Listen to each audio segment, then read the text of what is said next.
Morning, guys. I'm Dave Canterbury with Self-Reliance Outfitters in the Pathfinder School. Back out here in our school classroom, and I wanted to shoot a video today to kind of go along with my navigational playlist on YouTube that will show you a couple tips and tricks that you can use with your map to make route planning and things of that nature easier once you have a good understanding of map reading in general. So if you haven't watched those videos prior to this, you should go watch those on my playlist. But if you've already watched those, you're already familiar with map reading. I'm going to show you just a couple tips and tricks and a couple of tools that are new that we use out here at the Pathfinder School that will greatly increase your speed when route planning with map and compass and Protractor. Stay with me. Okay, guys, so I apologize for noise in the background. We've got mowing going on out here at the classroom property, prepping for the next class. I've got a tractor in the background out here in the field mowing trails. That being said, it shouldn't distract from this video. Now, the first tip or trick that I would tell you is get the largest, or I should say, the largest map scale as far as a visual goes that you can get in a map. And mytopo.com is where we get all the maps for the Pathfinder School. This map is 1 to 10,000. And there's a reason for that. And what that means is basically 1 inch on the map represents 10,000 inches or units on the ground. The reason for that is when you are dealing with grid coordinates that you are plotting yourself, and we've talked about this in other videos, but a 4-digit grid gets you within a grid square or 1,000 meters. The other reason for that 1 to 10,000 is everything is divisible easily by 10 in that respect. A 6-digit grid coordinate gets you within 100 meters, and an 8-digit grid coordinate should get you within 10 meters. So if you're using 8-digit grid coordinates, you're trying to get within 10 meters of a target. The larger that map is and the more detail you can see of the ground, the easier it's going to be to pinpoint this 10 meters, because the scale on your Protractor, depending on what you're using, and we're going to talk about that in just a minute, is going to get infinitely smaller as your scale decreases. 1 to 50,000, 1 to 100,000, 1 to 24,000, compared to 1 to 10,000. You can see that very visually on this racing corners, because you can see this is a 1 to 10,000 grid. It's much bigger than this up here, which is, I can't see it with my glasses on, but this is a 1 to 30,000 scale here. So the difference between 10 and 30 is huge when it comes to marking increments in between larger numbers to get that 8-digit grid. So the larger your scale is on your map, or the larger your map is in scale to the ground, the better off you're going to be, because the more detailed you can get with your route planning. So that's tip number 1. Get the biggest scale map that you can get a hold of. Again, mytopo.com will let you kind of dictate that when you pick out the quadrangular or the area that you want mapped. And 1 to 10,000 works fantastic for us.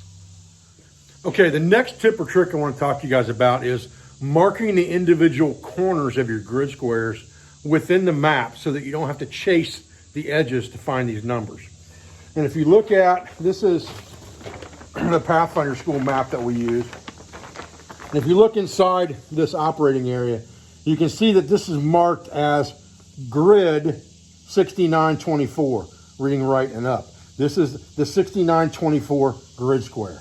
So we can use that to quickly reference where these grids are at on the map, so that we don't have to be in the middle of the map somewhere and say, oh, I'm looking for grid so-and-so, and then I got to chase the bottom or unfold the map. If I've got it folded down to an operating area, I know exactly what those corners are by marking them ahead of time in a contrasting color that's not normally on the map, like orange. Now the problem becomes when we get into areas of the map out here where these grid numbers are on the outside of the map all the way around. Maybe we've got that map folded in and down to make a smaller area where we're going to be navigating or operating. And now we've got to either unfold the map to chase these squares, or we can use a trick and we can mark each individual grid square's coordinates with a contrasting color marker that's not normally on the map, like orange.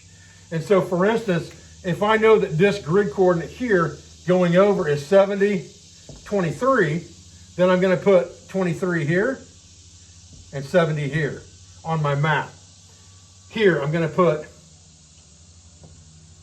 a 24 here and a 70 here. And then I know that if I've got to look at this grid square and it's in the middle of my map, without having to chase these sides, I know that this grid square is 70, 24. And now all I have to do is figure out the rest of the numbers with my protractor, and we'll talk about a fast way to do that here in a minute as well. Okay, so the third tip or trick we're going to talk about is we're going to get away from the military protractor that you're used to when using a lensatic compass. Most of those don't match this 1 to 10,000 scale anyway. And we're going to go to more of an adventure racing style protractor. And this protractor here from maptools.com that we have on our website is an adventure racing protractor, okay? And the way this works is kind of just the opposite of the way a military protractor works. But because of the way it works, it makes things very, very fast to get done. So I'm going to take you guys down here on the map and I'm going to demonstrate this for you so you can understand the concept and how quickly it works. Okay, let's talk about this adventure square and how it's more convenient for us and how we're going to use it, because it's going to be a right and up scenario exactly like we use on our map anyway, which makes it very convenient. Now, let's just say that we want to go to this hilltop and we're going to plan a route to this hilltop, but first we need to know, we're going to communicate that to somebody, so we need to know what grid coordinate, 8-digit grid coordinate this hilltop is. We already know that it's in grid square 6923 because we marked that. We don't have to chase anything to find those numbers. So we've got our first two numbers of 6923, and that gets us within this 1,000 meter grid square. And now we're trying to get within 10 meters on this hilltop. So what we're going to do is we're going to take this square, which is in a 1 kilometer box on the outside and has a hole in it here. And that hole is going to go right in the corner of that grid square. And again, we're going to read right and up. So we put it in the very corner of that grid square and we slide it to the right until it is approximately even. This line is even with the hilltop. And we can eyeball that if we want to. It's not going to be that big of a deal. It's a large hilltop, so we can eyeball that. And we look at that and we say, okay, we've went over 1, 2, 3, 4, about 4.5. So our next numbers here are going to be 4 and 5. So we went over to grid square 69. We went over 450 meters basically in that grid square. Then once we get to that 4.5 number that we've written down, get this back where it belongs here for the video. Now we're going to slide this up on the grid line, keeping it straight until we get to the center of that hill. And then we're going to read the numbers down. 1, 2, 3, which represents 300 meters in a 1,000 meter box. And we put a dot in there, and that tells us where we're going to be on that hilltop when we get there, okay? So that gives us 3, 0. So this is our 8-digit grid coordinate. If we want to check that back for ourselves, we can read it back and say, okay, 6923 is this grid square. Put our dot in the corner. We went over 450 more meters from the corner, which is right there. And then we slid up 300 meters, which is right here. And our dot should be in the middle of that hilltop, which it is, okay? And you can see those two dots that I marked are right beside each other. So that gets us approximately within 10 meters of a target on the top of that hilltop. And if our target is a hilltop, it's going to be a lot bigger than a 10-meter area. You can see that that hilltop is a little over 100 meters across that hilltop. So if we get ourselves in a 10 by 10 box on that hilltop, we're definitely going to find it. That's the other advantage of having a larger visual on this map. If this was a, let's say, 1 to 100,000 scale instead of 1 to 10,000, this hilltop would be 10 times smaller visually to us on the map and much harder to pinpoint a particular spot on that hilltop on this side or that side of it, if that's what we were looking for. Okay, the next thing I want to talk to you about is using highlighters on your map. And I don't know how well you can see this highlighter on this map. It's just a yellow-green highlighter. You can buy them at any store. And what I've done with this is I've highlighted my property boundary on this map. And so if you were operating in a certain area, you didn't want to get outside that area, you can highlight those boundaries, backstops, baselines, and things like that on the map with a highlighter. And then if you are operating in a nighttime environment, if you use the blue lamp on your headlight, those lines will almost glow in the dark with that blue. And it gives you a very easy visual of tools that you can use that we've talked about in other videos. Again, like baselines, backstops, all those things you can highlight on the map so that you know where they're at in the dark if you're operating in those conditions. All right, the fifth trick I want to show you is placing a compass or a clock rosette in a 24-hour increment, 12 and 12, on your map in a contrasting color. And you can put this somewhere on the map that you're probably not going to use, if that's what you choose to do.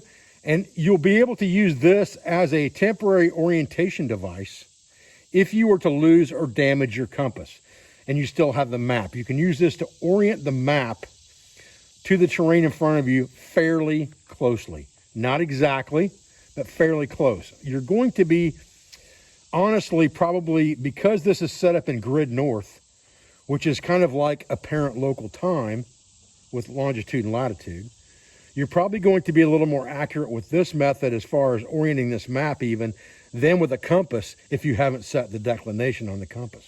So, what do I mean by that? If I'm wearing an analog watch, a watch that tells me what time it is, that's great.